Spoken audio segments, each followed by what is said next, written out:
La liste est longue. La liste d'enfants disparus dans le district d'Abidjan. Il ne se passe de jour sans qu'une famille ne fasse une publication sur la disparition d'un enfant sur les réseaux sociaux. Des messages de détresse que plusieurs internautes relaient, solidaires de ses parents.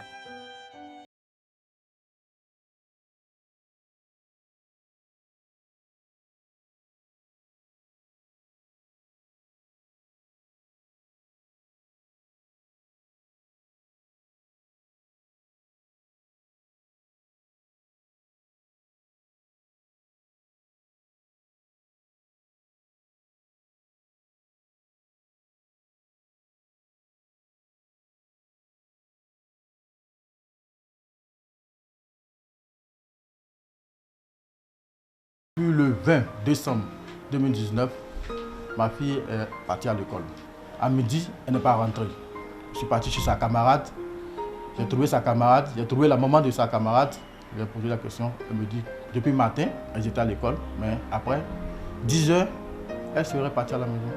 Aux environs de 22 heures, on a décidé de signaler maintenant sa disparition à la police. J'avais informé la directrice avait informé les enseignants et les maîtresses sont arrivées chez moi et au cours des échanges, elle m'a informé que le gardien s'absentait beaucoup.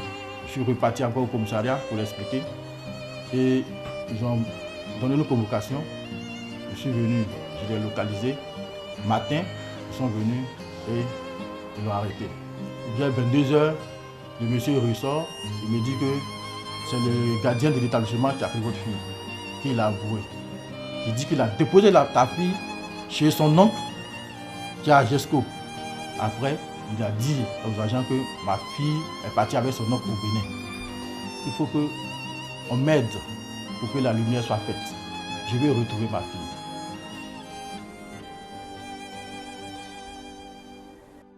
Comme Sephora, Alain Lu a disparu depuis plus d'1 an.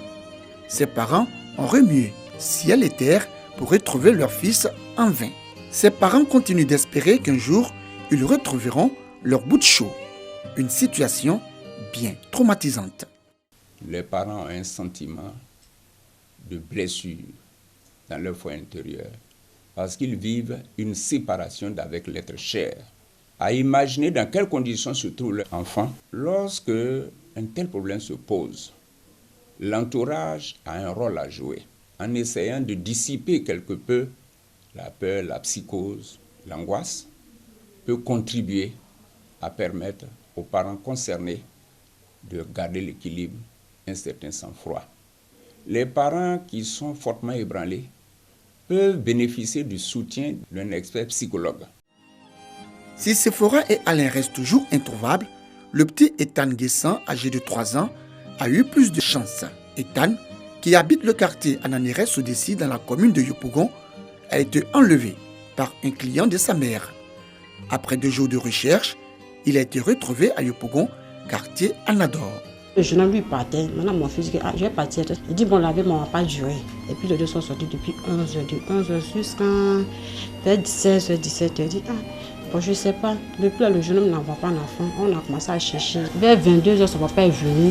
À ce temps-ci, il est venu. Il me dit, il faut te lever, on va partir. Ils ont retrouvé l'enfant au Maroc à minuit. Si tu ne connais pas quelqu'un là, il ne faut pas suivre la personne. Tu as compris? Même si où je vois là, si les clients viennent, ils disent, il vient partir. Alors tu n'as pas un bonbon, il faut dire non, je vais rester à côté de ma maman. Tu as compris? Non. Il ne faut pas suivre tout le monde. Le petit Guédé Emmanuel, âgé de 1 an et demi, a lui aussi été retrouvé. Ses parents ont signalé la disparition du nourrisson au commissariat. J'étais allée faire les courses à Djamé. Et je suis rentrée dans un magasin, j'ai vu la robe. Il me plaisait de souiller la robe. Et pendant ce temps, il était dans ma main. C'est dans ça. Je ne sais pas c'est quoi il a vu. Il m'a laissé. L'enlèvement d'enfants est réprimé par la loi. L'article 430 dit la peine d'emprisonnement est de 5 à 20 ans si le mineur a été trouvé vivant avant qu'ait été rendue la décision de condamnation. La peine est l'emprisonnement à vie lorsque l'auteur s'est fait payer ou a eu pour but de se faire payer une rançon par les personnes sous la surveillance desquelles le mineur était placé. L'emprisonnement à vie également lorsque l'enlèvement est suivi de la mort du mineur ou s'il en est résulté pour lui une infirmité entraînant une incapacité permanente de plus de 30%. Des enleveurs d'enfants rusent pour avoir accès aux enfants. L'exemple de ces jeunes femmes déguisées en servantes qui enlèvent des enfants dès que les parents ont le dos tourné en est une illustration parfaite. Pour preuve, ces publications sur les réseaux sociaux avec la photo de la nounou. Certains parents n'ont pas de photo des nounous, ce qui rend la tâche plus difficile à la police. Le commissariat de la commune d'Adjamé reçoit en moyenne 3 cas de disparition des personnes par jour, ce qui correspond à au moins 90 cas de disparition des personnes par mois et 1080 cas signalés dans l'année. Face à ce phénomène récurrent d'enlèvement d'enfants par les servantes, la police nationale invite les parents et les structures de placement de personnel de maison à prendre les précautions suivantes. Exiger avant l'embauche la photocopie de la carte nationale d'identité ou tout autre document pouvant attester l'identité de l'employé. Saisir immédiatement les services de police en cas d'absence injustifiée et prolongée d'une employée de maison sortie avec un enfant. La police nationale appelle les populations à une étroite collaboration avec ses services. Le ministère de la Femme, de la Famille et de l'Enfant apporte aussi son appui aux familles en termes de prévention, d'assistance et conseil. Pendant la période où le père ou la mère n'a pas encore retrouvé son enfant, nous mettons en place un système qui permet donc d'assister la famille sur le plan psychologique. Il faut passer l'information le plus tôt. Après 48 heures, on a la possibilité de voyager loin avec un enfant. Si on est dans le cas d'un assassinat, on a là malheureusement le drame qui peut arriver. En mars 2018, le président de la République, Alassane Ouattara, avait manifesté son indignation face aux disparitions et enlèvements d'enfants. Il avait prévenu que la loi sera appliquée dans toute sa rigueur, avant d'ajouter qu'il ne doit plus jamais y avoir de cas de Bouba en Côte d'Ivoire. Une réaction qui semble tomber dans des oreilles de sourds. Après une accalmie depuis plusieurs mois, les cas de disparition d'enfants sont à nouveau de retour, au grand désarroi des familles.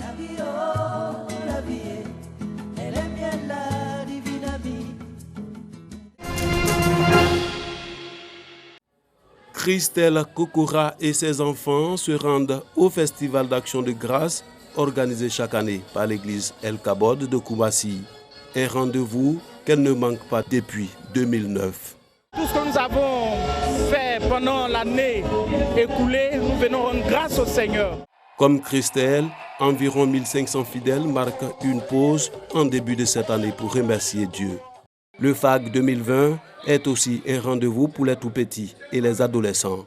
On s'amuse, on chante, on danse, on prêche l'évangile. On est très content d'être ici parce qu'on nous éduque bien. Selon les responsables de l'église El Kabod, ce sont 3 mois de travail acharné pour l'organisation du Festival d'Action de Grâce, soldé par un succès. C'est le lieu pour les pasteurs de prier en faveur de la paix en Côte d'Ivoire. Ce serait une erreur monumentale, pour ne pas dire encyclopédique, que de ne pas prier pour notre pays. Nous le faisons chaque jour afin que l'évangile change les cœurs. Et si les cœurs sont changés, les nations vivront en paix. Les fidèles de l'église El Kabod ont fait une procession pour témoigner leur reconnaissance à Dieu pour ses bienfaits. La 7e édition du Giga Maoulid de Dabou, dédiée à la paix, s'est tenue à l'école primaire Les Boutou. À cette occasion, Cheikh Malik Konaté, guide spirituel du groupe de réflexion islamique, spirituelle et ésotérique Grise, a animé une conférence sur l'importance de la cohésion sociale et du vivre ensemble. Lorsqu'on demande pardon à Dieu, je pense qu'on doit demander pardon à soi-même et demander pardon à celui qui est en face, qu'il soit musulman ou chrétien. Il faut qu'on se mette ensemble pour pouvoir bâtir cette Côte d'Ivoire. Le Giga Maoulid de Dabou, dédié à la paix, une initiative du groupe de réflexion islamique, spirituelle, ésotérique et de la Zawiya Kadim Rassoul de Dabou.